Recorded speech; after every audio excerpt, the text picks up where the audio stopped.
Alright mga master, so welcome back ulit sa ating YouTube channel. Bali update na po tayo ngayong araw kung ano na po yung naging accomplishment natin para sa ating project.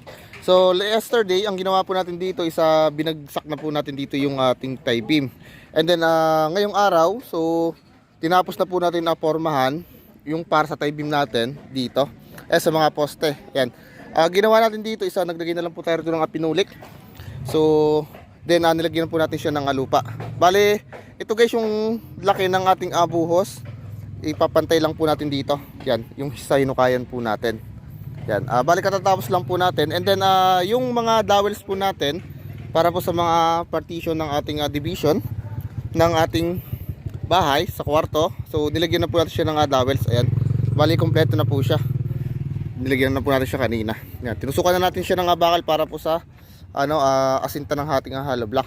Ayan, kompleto na. So yung mga forma natin okay naman po. Tapos na rin po. Ayan.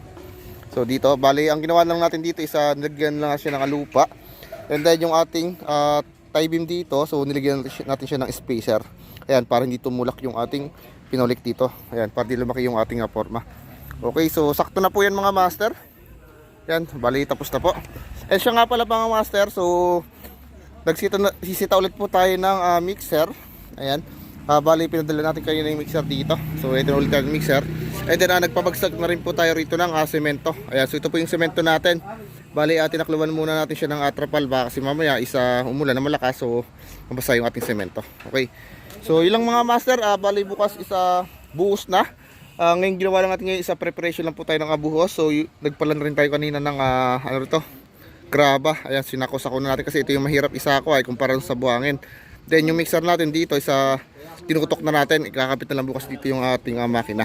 Okay. Ako mga master, bali update ko lang kayo by tomorrow.